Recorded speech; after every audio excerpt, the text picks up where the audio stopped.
3 years now. The reason I haven't previously is because I forget. It's in a weird spot. I don't know why, it always sneaks up on me. And so previously I would forget until literally people were posting, hey, who's gonna be there? And by that point, it's already too late. It's not a very cheap event, and it's also long. And so for me, because I review the event as a whole as well, I knew I would have to go for as much of it as I possibly could. And so previously, the last minute events, which is what I like to do typically, it's just not feasible. It's a long event, and even then I ended up coming late to this event. So I bought my ticket. I bought the platinum badge. I do a number of videos. I should have it. There's gonna be one consistent note throughout this video, and it's that I'm fried. I'm tired, and I'm not even tired like the event itself is draining. It's just so long, and for myself to be able to try and like go to as much as possible for some reason has just been draining me in a way that most events don't lately. Congrats, South by Southwest. You have found a way to break my spirit of event attending and reviewing, because I'm just over it, you know? Like, it's not exactly like I'm tired of the event. I'm just kind of, why am I still here? Like, if it weren't for the fact that I'm trying to get into a specific movie tonight, I would have moved my flight and left yesterday instead of leaving tomorrow. Okay, I'm filming this now because I'm going to make sure that this is done so that I can go home and sleep and not think about anything. But yes, I got the platinum badge, okay, and again, I try to get the biggest badge that I can typically so that I can review as much as possible to give you, my viewers, as much information as possible. First things first that I am annoyed by, my city is on here. I don't like that. I try not to talk about this much because I try not to give them attention, but I have dealt with some stalking stuff. And I've moved. I'm very cautious of that, okay? And if it just said LA, that would be one thing. It doesn't say that.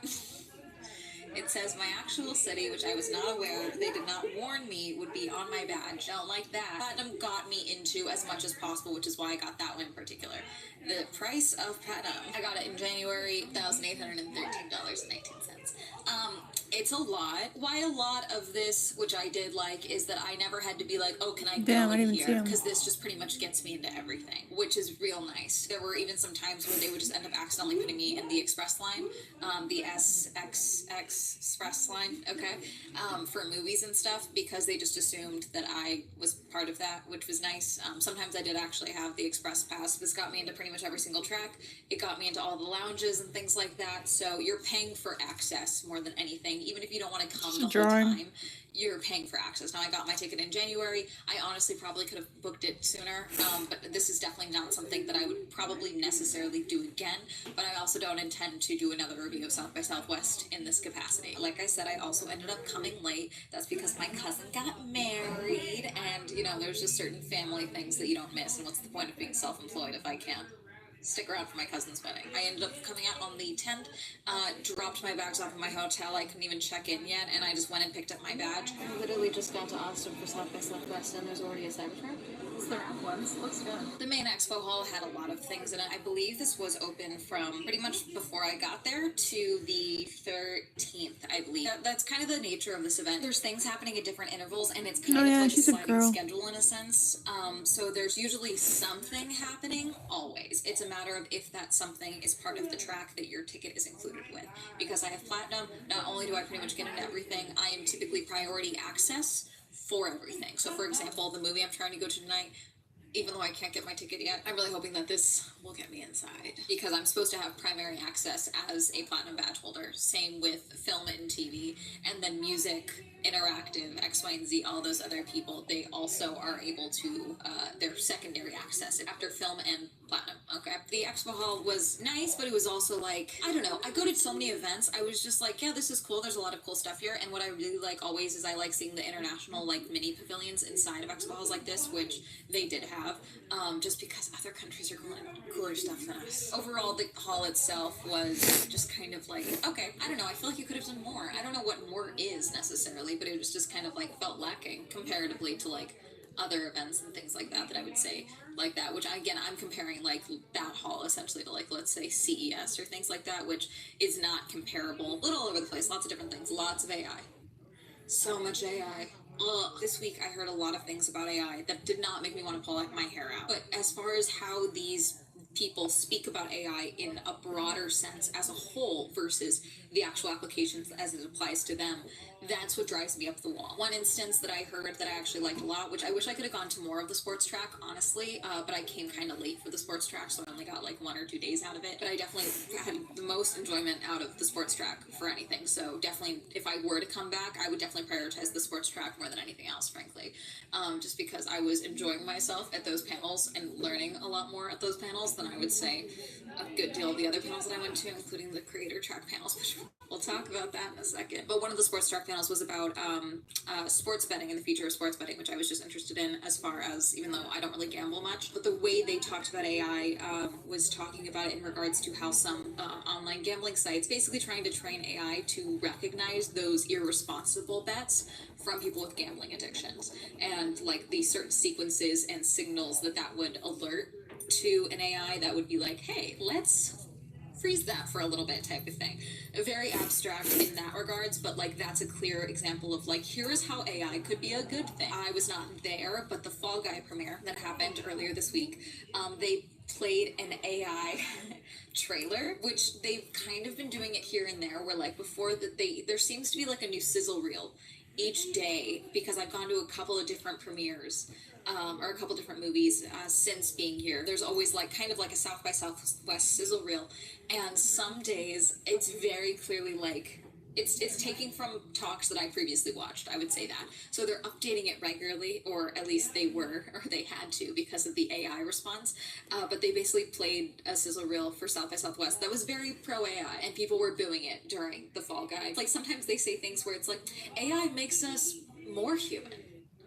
Please go touch grass. I don't think it's going to do what we all think it's going to do. I think we have rights to be scared of it because of AI images being made of young people and kids and young girls and content creators and deep fakes and all this stuff. We keep seeing these things keep happening, and that's how this technology is being used. It's not being used to make media better. It's not being used to make it more accessible the way you guys like to think it is.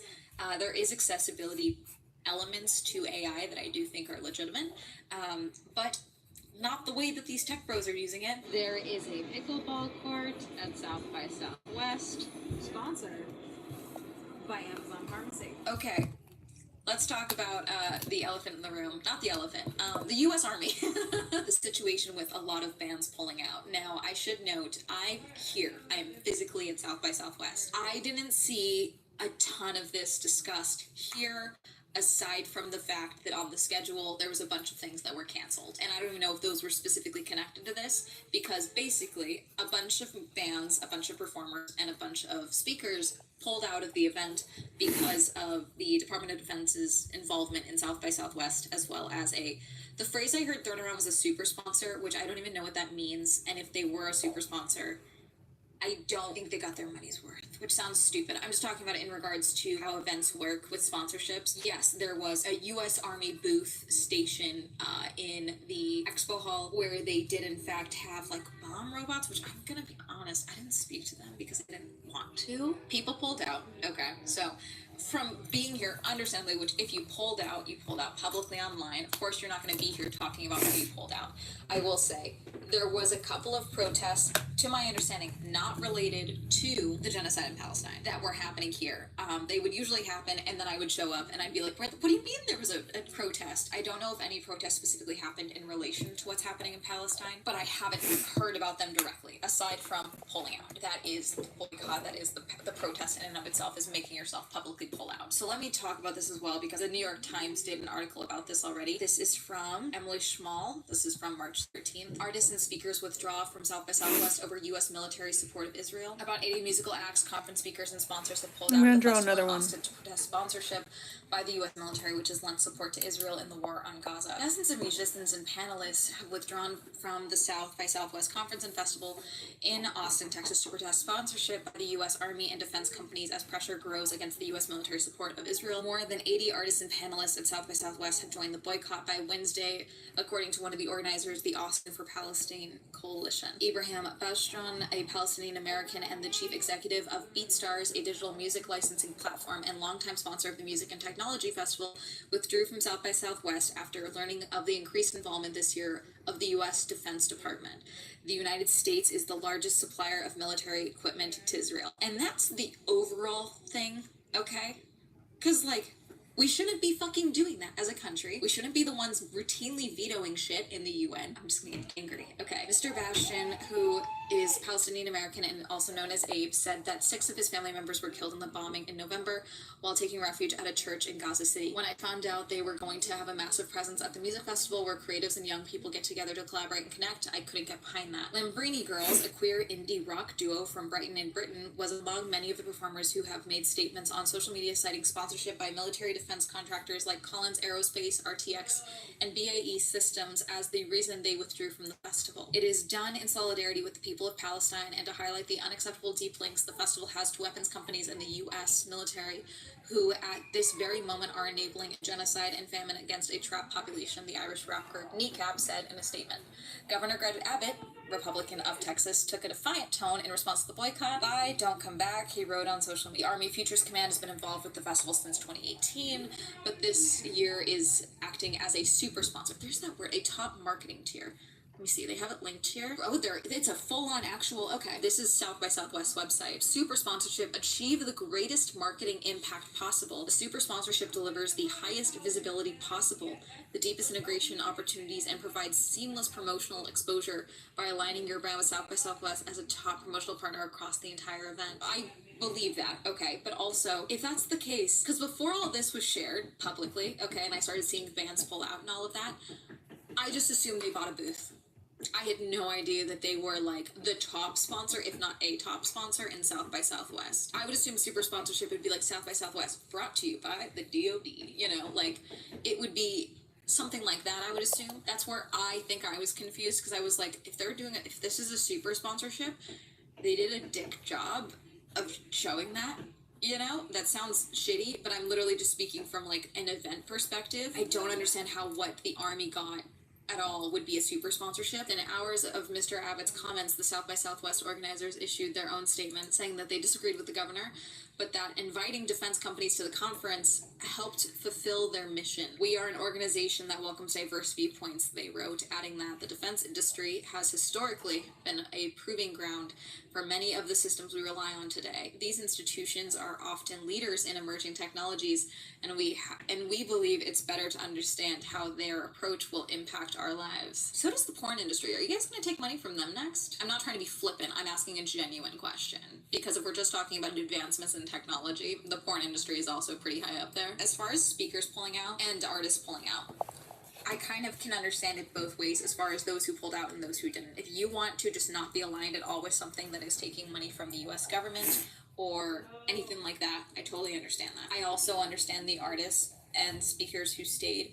More so the artists, I understand more, because for a lot of them, this is their biggest opportunity that they have ever had to perform on a stage like South by Southwest, okay, at a festival like South by Southwest. I understand those who stayed. I did not personally see this, that doesn't mean it didn't happen, but it's kind of the same thing as like people who, rather than just not go to award shows, made public statements.